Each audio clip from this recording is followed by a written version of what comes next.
Hello, everybody, and welcome to the Change in the Climate podcast. Of course, as you know, this show is brought to you by Climate Change Realty, the only real estate brokerage that donates 50% of its commissions to nonprofits dedicated to fighting climate change. If you are looking to create climate action on your next real estate transaction, all you have to do is visit ccrealty.org, and we will find you an agent in your area who's willing to offer 50% of their commissions to help save the planet.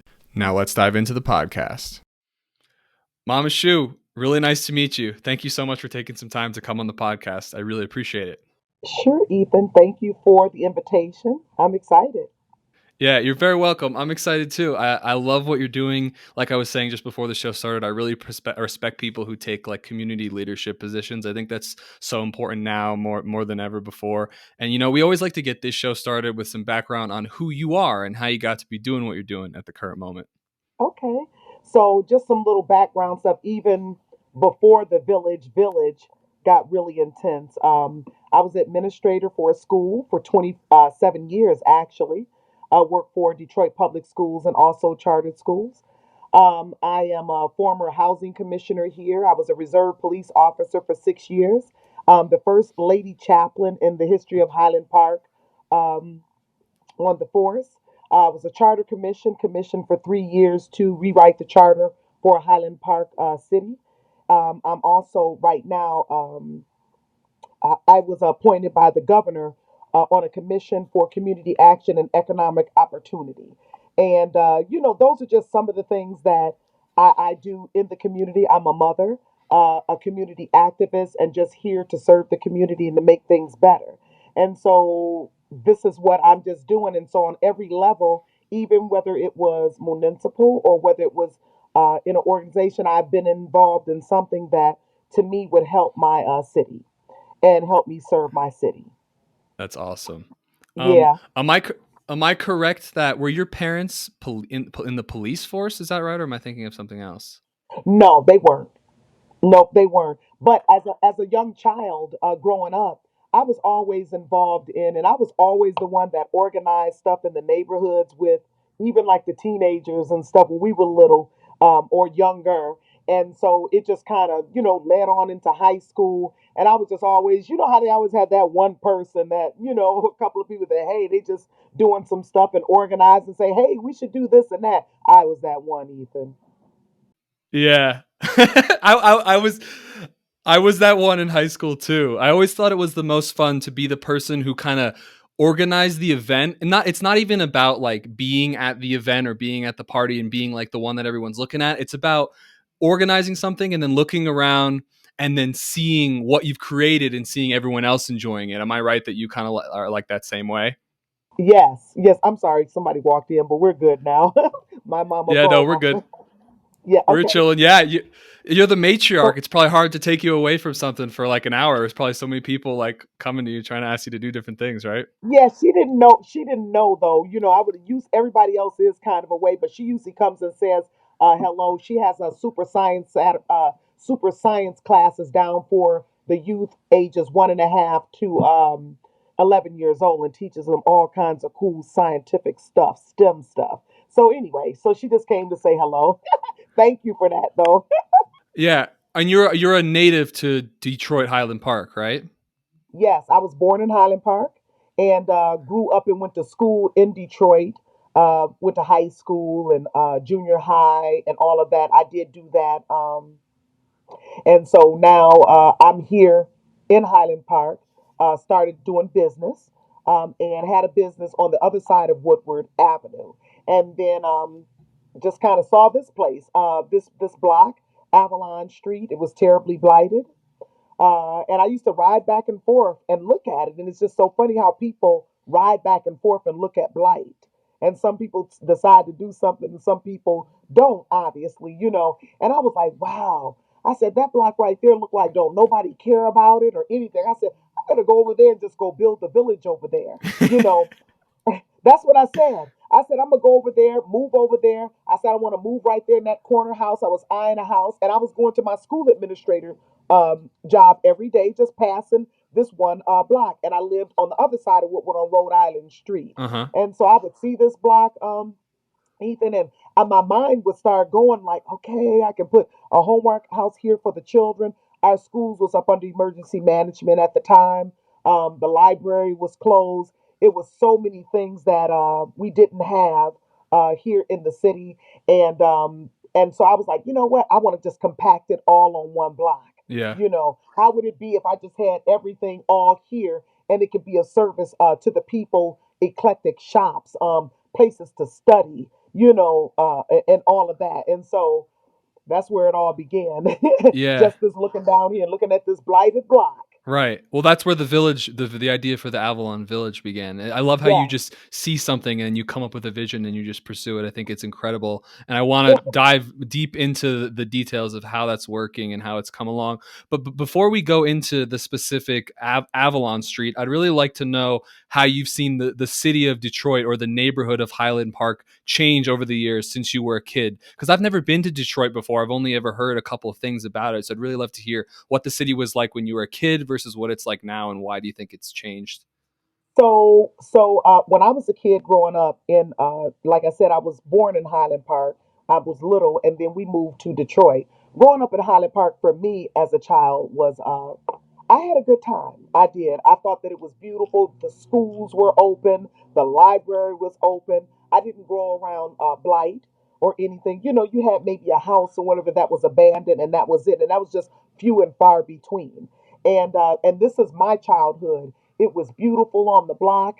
Oh my God, downtown was just so full of JL Hudson stores. I would go shopping as a little girl down there with my mother, sit at Kresge's and have a Sunday. It was just thriving. It was just beautiful at the time. And then it started to decline. And I'm going to say, like in the neighborhoods around the 80s, where a lot of the drugs that I can remember, I was in high school, a lot of the drugs and crack and all of that just kind of really, really took a toll on the block, and specifically in Highland Park.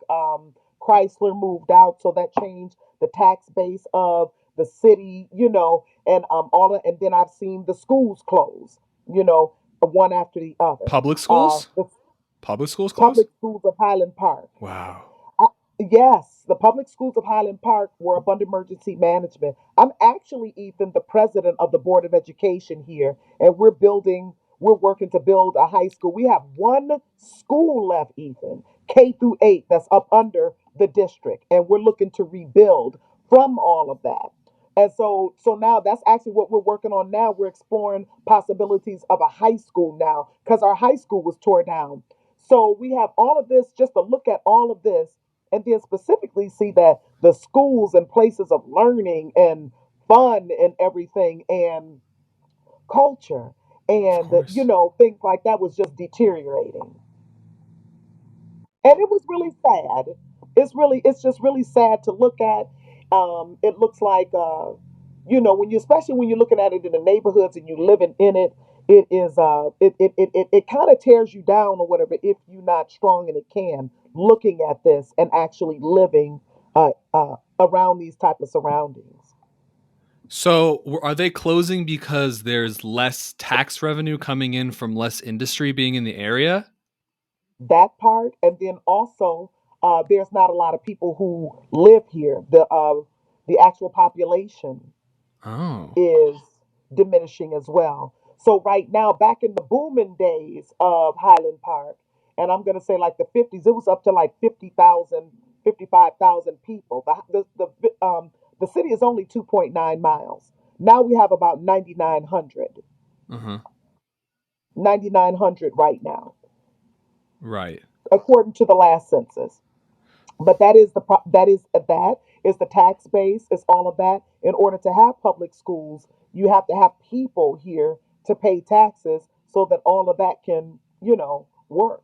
And so right now, it's tough right now with the blight and everything. The city owns a lot of the blighted land, Hmm. and so therefore, if it's just sitting there and then nobody's purchasing it to be able to you know pay property taxes Live. and help to raise the revenues and everything.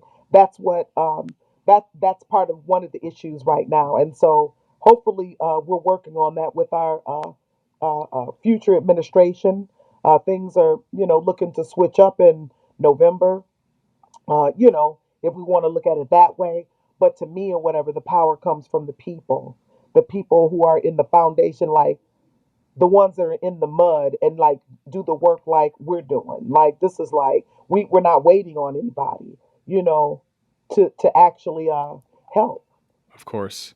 Well, it makes sense that you've seen such a profound change in your community. It sounds like you use the word blight in the opposite direction, which would probably lead you to believe that there's no reason why, if one action of a company, for example, you mentioned Chrysler leaving, can lead to this blight, there's no reason why community leadership or building something new and beautiful to bring people back could have the exact opposite effect and bring the community back to what it was when you were a kid and when you were talking about going to the malls and the shops and enjoying yourself. And yeah, that I kind of, and the motivation makes a lot of sense when you explain the whole story. Yeah, it's like recreating a beautiful feeling and a beautiful existence again. It may not be the same that the way that it is, and it won't be. No, But but when I remember when I was growing up in the neighborhood, that's that kind of flavor. That's the kind of thing that I want these children to be able to feel and the people to be able to feel again, and for it to spread and be infectious. When I first started, those were my words. I said, you know what? We need to do this, and hey, maybe somebody will catch on and do a lot or, something next to them or whatever and just go ahead and spread out. But somebody has to work through uh, the hard parts of it. definitely. Yeah, so I've listened to several of your talks, and one of my favorite quotes that you have is you say that some people look for a beautiful place, which is the idea that you could just, if something's deteriorating, you could just take the easy way out and move somewhere else and just start anew. But you say some people look for a beautiful place. I choose to make a place look beautiful. And I think that quote really denotes what it means to be a community leader in your area. So I'm wondering, where do you think this tendency to view things that way comes from? Why do you have this strong sense of responsibility and connection in that community? Well, I'll say this. It's from to the people that we were raised by, my community of folks that I was raised by, my ancestors, some of my ancestors now, and some of the elders. Mm-hmm. This is what I was taught to basically to uplift your neighborhood, to serve the people in your neighborhood, to help out, to make things better. So that right there, Ethan, was just something that was instilled in my head to basically do. And I'm talking about as a teenager. Mm-hmm. This is what, so I was around individuals and people who this is the type of work that we are supposed to do, to help our neighborhoods and help our children and our elders. And so that's where it was totally ingrained to actually do. And then I was exposed to some wonderful examples as well. And so it's just a matter of just knowing your place, knowing exactly what you can do, knowing what your energy can actually help to bring about. Um, it is, I know one of the things that you asked us on here, it says about, and I talk about being, it says, where do you think the natural leadership tendencies stem from? Right. My thing is that I think that they stem from you have to be able to you can't be afraid to take initiative. So basically mine is from I'm fearless, and that's what I believe that I'm invincible, and I believe that you gotta be that way because this project right here you got and then the thing about it is you gotta know the quote unquote fear before you even dive into it and just still be crazy enough to do it scared, like just and even though you know that you're gonna have smoke, you're gonna have somebody trying to block, you're gonna have this, and also you're gonna have unfortunate experiences too. If you really, really thinking this, and you think long term of it, of even that, even the pain of some things, even the difficulty of some things, because balance is the key, and it's not gonna be all blissful. And so when a leader knows that, but they know that it is worth it, they're gonna keep moving and they're just gonna go ahead and you know, just do the thing. Definitely. How do you feel while you're doing this work, when you're struggling, when you're trying to bring people together or create something or fix something that's broken? What do you feel like when you're taking this position as a leader? Sometimes I am, uh, I'm sometimes I'm concerned, but I feel good. I love doing my work. I love doing my work. I do feel responsible a lot of times. I do feel that, okay, and especially from my community, it's almost, and then also being a woman developer and all of this, it's like things that come at you, and sometimes it can be frustrating, you know, and sometimes it can make you weary. But the thing about it is that just the results is just seeing where you're going. I think it's the vision, the initial vision of the village, actually seeing my work ahead of me. It just made me just like, okay, I see what to do, and it's just working backwards, basically. I'm just so I see it, and I'm just working on a little notch of it every time, like an elephant, just whatever, taking a bite out of it at a time. Absolutely. All right. Tell me about the vision for Avalon Village. I'd love to hear all about it. So the vision of Avalon Village, Ethan, was basically to transform one of the most blighted and notorious blocks of um, Highland Park, Michigan, which is Avalon Street, from blight to beauty, to transform it from blight to beauty, to make it beautiful, to show people that we actually deserve beautiful things. We deserve beautiful grass and flowers and libraries and eclectic shops and coffee shops and spaces where we can, learn, play, and all of that, and relax and be at peace, somewhere safe. And so, and also to do it with the green infrastructure. So, and that is with building with solar. We geothermal heating and cooling. We recycle shipping containers and we make them into retail spaces.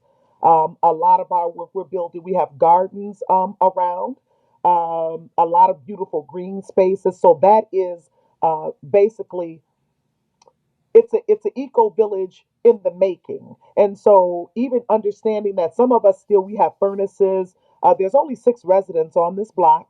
And when Wow. I say this block was one of the most notorious, I'm gonna tell you. Remember, I said I was a reserve police officer for 6 years. My police chief back then, he was like, "You over there, Harris, doing that work over there on Avalon Street." He said, "You know that was one of the worst block in Highland Park. It was this block, and it was another block called Uh huh. Pasadena. So there was a lot of crack." And Ethan, there's a lot of, unfortunately, young men who were caught up in the drugs and whatever, just all of that whole piece that helped the city to deteriorate, and also the block. Um, Unfortunately, they got killed on this block, and so he was like, man, he said, you over there like on the worst block period in Highland Park. And I didn't even know that.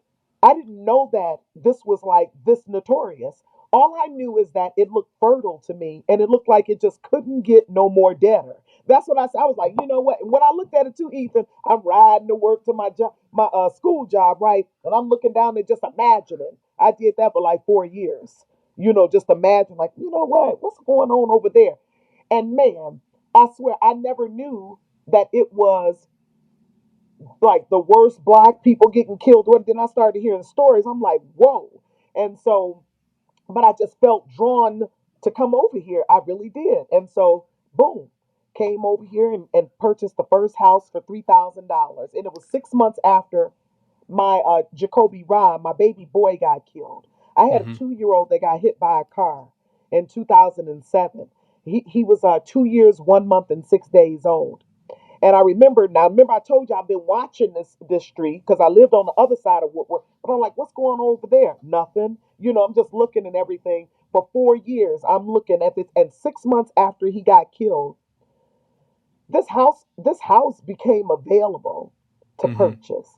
And I remember rolling to work one day on Woodward Avenue. I look down the block and I see a big dumpster in the driveway. Something said, just go ahead, make a left. I made a left, I saw it, and it was a for sale sign. And this was the very first entity that I purchased in the village for Hmm. 3,000 bucks. Was this house right here? Awesome. So you've mentioned that you're a reserve police officer. I think you said you were the president of the school board, and you're also a minister. Is that right? Yes, of 20 years. Yeah. So do you think there was some kind of spiritual connection that brought you to to this? You're supposed to take care of the. I really believe in taking I have a contrarian view where I think people can really be judged by how they treat their worst rather than like maybe their weakest. I really believe in treating all people well. And do you think that maybe there was some kind of spiritual thing that drew you to this worst part of the city to be like, this is where we need to start. This is where we need to build a flourishing community where everyone thinks is the last place you would go. You know what I mean? Now, you know what? Let me tell you something. Ethan, that wasn't the thought at first. I just came over here like, man, I live right here. I don't want to look at mattresses. I don't want to look at black blight. I don't want to look at rats' nests. Let me just take one lot at a time. Uh huh. And basically, where I was living, I know I didn't want to see that. I knew that it was my birthright to be a safe community Uh huh. person, to be able to have beautiful things and everything. And I also felt that because the city was so strapped and apparently was in distress, I just basically tried to make it for myself and others. I'm like, okay, so what can I do with this? And so that is what it was. It was just work. And so now what is turning out, I'm like, whoa, this is like, it's just really unfolding as it unfolds. But really, it was just work. Let me get over here, clean up these lots and stuff. It was grueling too, boy. Yeah.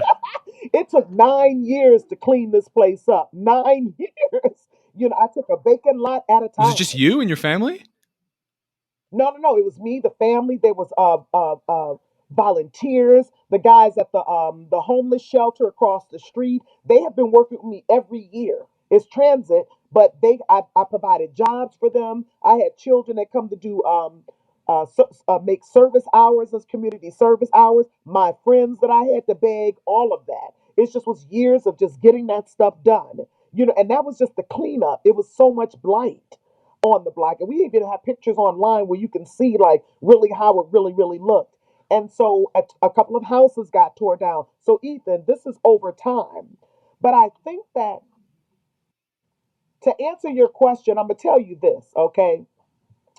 Uh, I've been having the village idea like in my mind and been working on it and working on it. But in 2016, when I was like, you know what, I'm doing it. I said, I'm doing it. We're doing a Kickstarter to raise money. Like, okay, I'm putting it out there. And I was doing it in my way. It was time to just, okay, let's take it up another notch. So my mother-in-law, she was a community activist, had an African-centered school and everything. And she died that year. And she died on her birthday on May the 8th. I'm sorry, March the 8th. And Ethan, I was sitting here in the dining room, like where I'm sitting at right now. And this is what I heard. I heard, next. I just heard these words, and I'm sitting up in this house by myself, next. And then the next thing I heard was, gone, Shamayim, gone. That's my first name, Mm-hmm. Shamayim. Gone, Shamayim, gone, like that. You know how somebody just kind of like gone, like a elder, like gone, like that. I'm like, okay, and I just heard that, man. And after that, I made I just went on here and said, I'm just getting ready to do it. I'm just getting ready to do it real hard. Um, I don't know how it's gonna look. I don't know where I'm even get the money from everything. That was never the money and all of that stuff. That is not the first thing. I'm just like, okay, how am I going to do this? I'm just looking at, and it's just to me one bite at a time. That's how it was. So I just did the Yeah. thing. I figured everything else would I follow. think it's really interesting how I've had similar experiences. I think a lot of people can, where there's an idea kind of bubbling in your mind, whether it's over months or years or weeks. And then it's amazing how one little thing, it's like the straw that breaks the camel's back, but like in a good way. Finally, something happens where it just pushes you over the edge, and it's like, I got to do this. There's no more waiting. This is the final sign, and that's yeah. Thank you for sharing that. I find that very interesting. I really think that little moments can make a huge impact, and that's why I think it's always good to have like having these conversations on the podcast. You never know who it's going to reach. Taking action to just having conversations with someone you might not necessarily have can totally change the trajectory of yours and their life. But yeah, that's really cool. So back on the actual logistics of the village. What are like the main areas you're focusing on now, and what are like the main community centers that you want to build in the future? So right now, just to let you know that the village consists of one city block, and it's the downtown, what I'm considering the downtown. Right now, what we're working on is the homework house, in which I just received the certificate of occupancy yesterday. Awesome. The actual paper, it was emailed to me. Yes, that was 5 years of building on that project. We also have the STEM lab, the science, technology, engineering, and mathematics space. It is off the grid. It is heated and cooled by solar. We have the Goddess Marketplace and the wine and tea shop, which are retail um, spaces that are here in the village for the folks in the community to enjoy. And those have been converted from shipping containers, and those are ran by solar as well.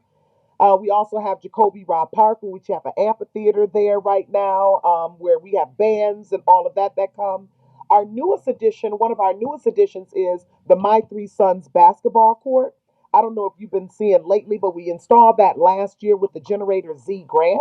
And so it's a basketball court, and that was one of the plans, that we had a basketball court, tennis, and also a playground. So right now, so far, we have the basketball court, and we have one of the freshest basketball courts in the city, according to these young men. They was like, Mama Shum, they was like, shoot. They said, Mama Shoot, you cold for getting this. They said you got one of the best one. That's what they told me.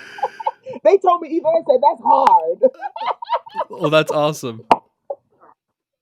Yeah, so we got that going on. We also have five solar street lights, six solar street lights, five of them with Wi-Fi capabilities. We were featured on actually a Today Show about our lights, because our lights was repossessed, unfortunately, in 2011. And so Avalon Street is the very first relit block. So we got, we got that going on. We got some other houses, that the Go Back Project and the Avalon Village Healing House, in which we're putting a new roof on, and we're just renovating those a little bit at a time and stuff. So those are some of the things that we actually got going on. And then we were on the Ellen Show, and then we got the Village Hmm. Hall. So what we do out of there, we have a organization. It's a collective called the Highland Park Community Crisis Coalition. And so they're there, but we serve the people. They need food, if they need resources on how to get, certain resources to get things paid for, and just clothing. We use that house that Ellen donated off the Ellen Show for that. So that's our Village Hall office, Yeah, basically. what's interesting, yeah, what's interesting is the way we actually got connected is because I know the person who built the streetlights for the village. So I know I Oh, think he's the manufacturer of the lights, and then I saw what you were doing, and I'm like, oh, I gotta talk to her. Like, she's the one actually. Solar Yeah, yeah, Tana. I know the guy. I had spoken to Yep. one of his friends. He said talk to them, and I was researching the projects. You're like one of his case studies on his website.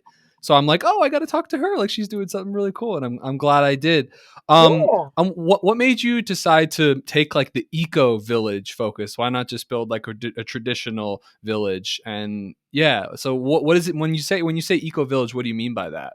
So what I mean by is just basically just taking an initiative to begin transforming our spaces um, into more environmentally healthy spaces, and also because this is a city that was strapped. It was a couple of reasons, and because there's not a lot of money to put street lights and everything, I was thinking long term. So I figured, look, we need something in here that we don't have to keep creating money or a bill, and to keep us, being deeper in the hole, but yet we can have the protection and the security of having street lights. And that was, those are some of the reasons why. The retail space, you buy a shipping container, you outfit it, and then you have your business in there. You're paying taxes on the vacant lot, and also it's mobile. So it's not really a business that's on the grid. So to me, I just wanted for us to make the best choices, so that we wouldn't be creating bills and things, and it's already kind of tough around here. That was my thought too. One of my major reasons, like, okay, so we got to be able to do this differently, more frugal, more economic, but it can still provide the people with the things that we want. So it didn't have to look a certain way. So we don't want a person, just like the homework house. It's ran by the geothermal heating and cooling. We're building a school called Every Child is a Genius across the street, and we're using geothermal heating and cooling in that structure as well. And so that was my idea. Didn't want to create more bills and things that would just keep hold us down even more, and just to be able to be a little bit more financially be able to support ourselves. Even business people, we show them how you can put a business in a box. I do a workshop called Thinking Inside the Box, and basically it's creating a shipping container business. You can put one in your own backyard and have your business. You really can. And it could look cute and everything, a little awning, just like the Goddess Marketplace. We have a little awning over it and everything. So it looks like a shop. You can still have that. And you can have those things. You can have really what you want. It's just a matter of what it is you're willing to do for it and how. And it doesn't have to look like everybody else's. It just doesn't. Long as you're really satisfied with it, like this block, it doesn't look like everybody else's block, but guess what? It has the things that we need. And the very first structure that we put over here, Ethan, was the school. Because at any town that you come to, when you're going to have that people want to raise their children somewhere, you want to, okay, what are the children doing? It's just almost crazy to even, that's why not having a high school is just, that's Of unacceptable to course. me. So basically, I'm building a village. What I'm going to do, build party spots and have concerts or whatever, and not have anything for the children. So that's why the Homework House was the very first entity to be here, to be concentrated on, to here in the Homework House. Where are we going to nurture and keep the children safe? Because they're our future. They're the ones that's going to be holding the legacies and everything. We got to take care of them as well as the elders too. Definitely. Okay. So yeah, I'm wondering where did you get all this information from? How to install geothermal? How to like the shipping container idea? Were you just doing research online or No, no. Well, I was always just looking for things to do things differently, and I had heard about, like, hey, we can build some stuff with shipping containers. This box is only wow? $1,500, and we could outfit it. And whoa, we could just do that. To me, it made dollars and cents to really do it that way. This brick and mortar and people getting these things, it's like $2,000. I knew that I couldn't afford that, so I had to do things in a way that I know that I could. And also, I knew that people that wanted to have business that are living in these Hmm. conditions in the city, they needed to basically see how you can just start something with nothing almost, because that's what it was. That's what it is in a lot of spaces around here. It's like nothing. And to me, that was just the easiest way. And then also, I have some activist friends here in Highland Park, and they are civil engineers and everything. So this is what we were like, Uh, okay, we doing everything green infrastructure, whatever it is. And my thing is that I knew that that's what we needed. Of course, I'm not savvy in none of that. The geothermal heating and cooling or anything. But I knew that that is something that, to me, long term would save us as it relates to financially, economically, as well as being more earth friendly, I guess. yeah, no, that makes sense. And when you're talking about bills, you're saying that would be asking the city for money to create things. Is that right? Uh, for bills, no, I'm saying that, for instance, when we got solar, we have solar. Oh, That means energy that we won't have bills. our Oh, electric okay. bill won't. Okay. Energy bills. Yeah, gas bills. We don't even have gas because we got geothermal heating and cooling. That's not even ran by gas, period. We're the very first geothermal heating and cooling building here in Highland Park, the Mhm. very, very first ones. To be able to show people that we can actually have this. Now, it's other places that got it, Ethan, and I know that, but it just was time for us to be able to see that we can actually do this, and we don't have to wait on anybody else to bring this. If we just come together, raise the Yeah. money the way that we can, and just do the thing. That's it. You Well, know. you're clearly setting the stage for something big, I think, and I think that based on the following that you've gotten, you could probably see that. Do you want to speak a bit to how you've used tools like YouTube or Instagram or specifically Kickstarter to bolster support for your community and get more people to kind of help? Yeah, so that's what we started off when I decided, like I said, that day in March, I'm like, I'm getting ready to really do this. We did a Kickstarter, and we started a Kickstarter campaign. The goal was 241,000 and we ended up raising Incredible. 30 243,691 in days. 30 days. We did that, and we did that with the help of I'm gonna tell you how it just really, really popped off Hmm. when you talk about media. My PR coordinator, her name is Robin Swartz, and Indeed. you've been communicating back with. Well, she did 17 years with Fox 2, and she got all of these Emmys or whatever. So she's just, but she was we just had a regular campaign going on, just trying to get it, and so it just wasn't. We needed some oomph to it. I ended up meeting her and introduced her. Justin, one of the guys on our team, she tweeted, introduced it to her, and she tweeted back and everything. We met at a coffee shop, all of us, and so we can talk to her about what was going on, so we could add her to the team and see if she fit and everything. And I didn't even get the conversation about the village and what I was doing or anything, Ethan. I wasn't even finished. She had already called this local reporter. His name is Charlie LaDuff. And Charlie LaDuff came and she said, Charlie, do you know about Mama Shu? She's over here doing this and that. She said, this is incredible. You mean you're over here just cleaning up this block? I was like, yeah, you know. And then she called him and Charlie LaDuff. And if you look at all the interviews and stuff, it was that very first one where Hmm. I was holding that photo up.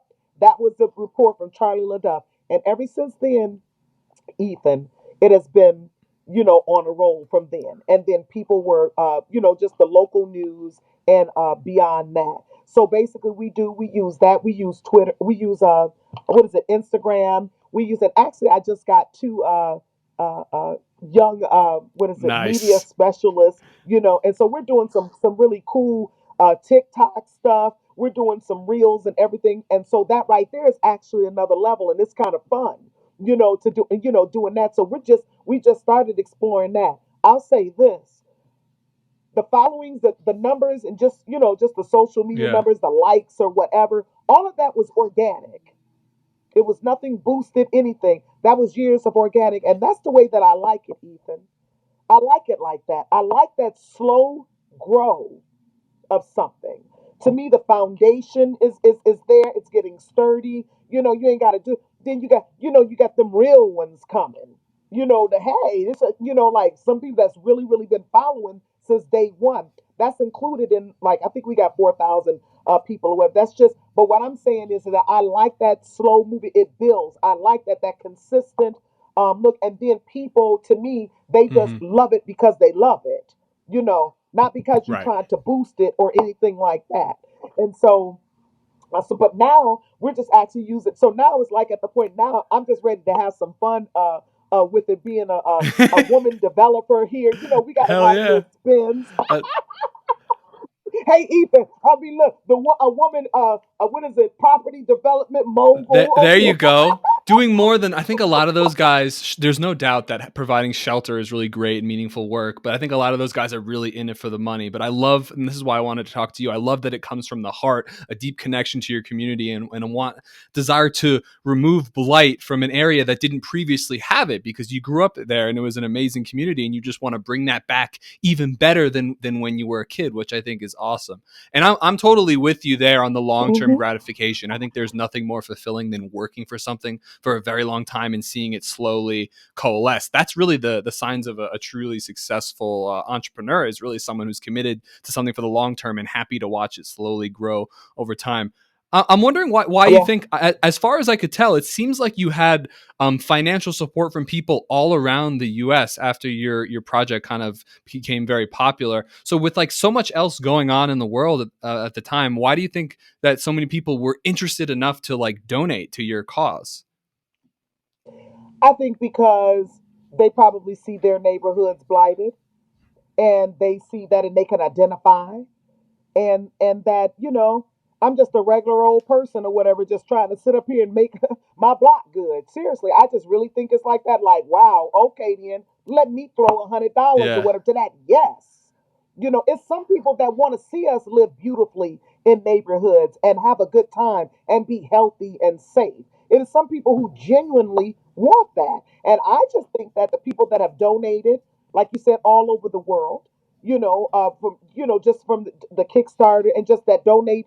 That, and then sometimes, and that's not even consistent. Hmm. It just comes when it comes. A lot of the building comes from grants that we receive. Any grant that I feel that goes with what it is that we're doing, I fill it out. Definitely, it ain't nothing to get rich by for sure. But that's what I do. And then another thing is that, Ethan, I don't worry real hard about that. I just enjoy doing the thing. I enjoy doing it, and I just feel that the needs will be met. I think that things will align. I took the choice. I made the choice, okay, to go ahead and do this, and I've certainly made Hmm. sacrifices.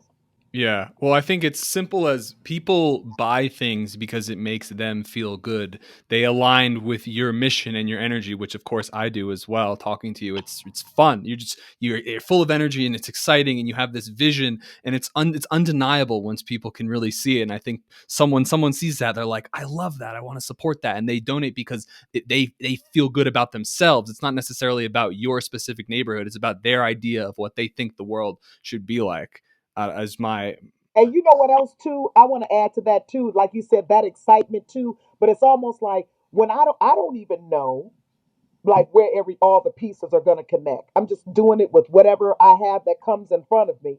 And it's almost like some people, it's like the same thought with them, like, man, wonder if I donated this or whatever, how far it would take her. I have people that like, wonder if I did this, boom. It's like almost like they look like, chugging along, like, man, and just get on it like that. It is supporters like that as well. Basically, let me see or whatever what you can do, and I love those opportunities because I'm able to unleash everything that is the whole vision for everything. It's just a wonderful experience just being able to just go ahead and just produce it and just to make it happen and to have the neighborhood children folks that are coming together that are really loving what we do come help. how can we create more community leaders like you? What's your formula? What's your secret? How do we make more mama shoes? We need mamas everywhere. So here's three things that I always say. One of the things is that basically have no fear. That's off rip. You cannot be no punk coming in nothing like this or anything that you feel of value. You're gonna have to go ahead and do it straight up if you're really, really serious. Another thing is that I don't have a plan B. I have plan A's and that's it. I don't be sitting up here like, man, what if this don't happen? What man, you sitting up there just defeating yourself, period. Now I'm not saying that you may need to make some amendments, but you need to stay on that. If that thing is the thing that you want to do, stay on it. You may have to move and groove and the stuff that happens, and as you see, it's stuff that has happened in my life, but I'm like, nah, I'm staying on it. I'm still the village. This is still what I'm doing and working. Boom, might have to sit down for a minute because you may have had something that's just knocked you out for a minute, but you still have it in there. You still in you. You still want to do it. And then the last thing is never think that you need the money to do a thing. I just, I never, I didn't, I mean, I never, I know that it costs to do things and everything, but that's not my initial thought. Do the thing, even if it's only two people. Seriously, three people. My thing is to do a thing consistently. You got to keep doing this so people you can see and for yourself too, so you can keep going. That is the thing because that's the thing that's for real. If you keep moving through it, you know that's the thing. And then guess what? Everything else or whatever will come right behind it. You'll get what you need. It's just certain tests. It's certain things that you gotta go through and realize and experience and all of that. And it's just that's why it's just such a journey. So you just might as well go ahead and have a good time with it. You know.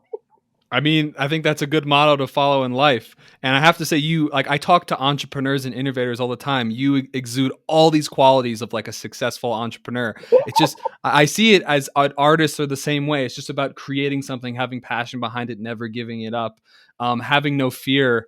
I mean, we were just talking on the episode before this about how the greatest things in life are just on the other side of fear. And I think that's so obviously the case. It's just, you just need to get through that first layer, I think is the hardest one. That first thing you're afraid of, whatever it is, like, that's why they say when you're trying to go off and like become better, whatever the thing they say, what are you most afraid of? Go do that first. And then you'll be Yeah. on like the right path. Yep. Um, Beyond the fear, and when and I think that you know this, and through my interviews, is that losing my kids to me, and probably to any parent or whatever, is yes. the worst thing in life, right? So it's like, what happens when the worst thing in life happens? It's like every single thing else or whatever. It's just, it ain't shit.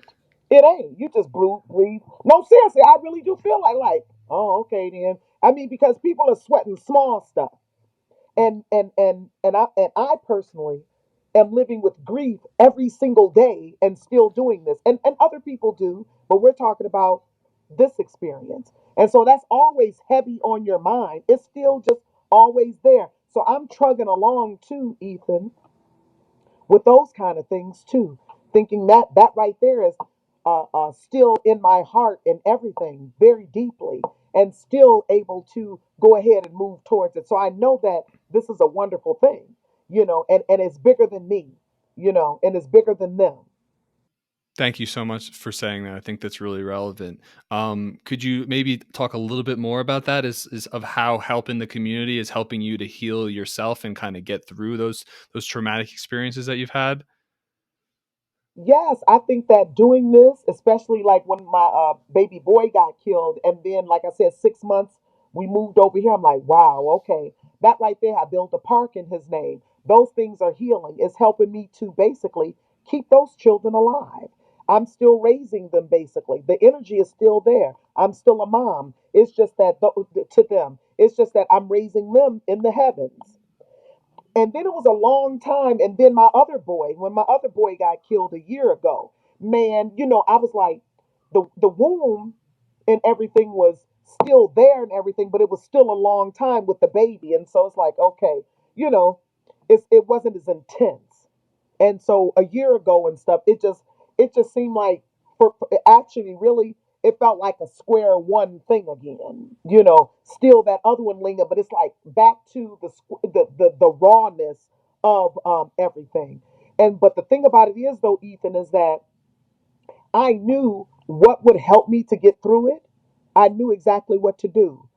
You know what I said? Because of that experience, unfortunately, with my first boy, I knew how intense. I know how intense this is gonna be. It's gonna be about another 4 years of when it's like real hard on me. I know this already because I did that. So now it's like, okay, and it's just going through it, and now it's just still healing. Now it's just all a healing process. So everything that I do, it does help me to it soothes my wounds and stuff. It does, and I'm happy to do it, and I'm able to keep them alive because they will not be forgotten. Those are my kids. Can you imagine, not like, how do I even tuck them away, like not even think or create in their names anymore? Like the basketball courts is called My Three Sons. I had a stepson that was killed too at 34. Oh, I didn't know I that. put all my boys' faces on there. I got a beautiful mural with their faces on there. And I called it the My Three Sons basketball court. It has their year that they were born, the year that they died. And it's just so beautiful. And it's online or whatever too. And the guys from the neighborhood, which is my They're children's loving it. friend You said that's that like he their left favorite part of behind. town. It's the most beautiful part of town. Yes. And we all are healing from that. We had to create something. They needed to be over there. They were over the block all the time when he was here anyway. And so that right there, it just helps us all. They built a shrine for Chin. They built a gazebo, and we have a garden. They go up under there, sit and chill with their friends and stuff. That's their space. So here, the Avalon Village is a healing space for everybody. And it's a space where a lot of lives were Mhm. lost of young men. And so we got to heal from it. And one of the things we started with was healing the grounds of it when we moved over here. And thank you so much for doing that. Mama Shu, I have immense respect for everything you're doing for your community and for the world, for coming on and sharing your perspective. I find it really, really valuable. So thank you so much for taking the time. I really appreciate it. Thank you, Ethan. This was so cool. This was cool meeting with you. You real Yeah, cool. I I like appreciate that. it. This was easy. Having a conversation. I loved it. Mama Shu, it's been an absolute pleasure.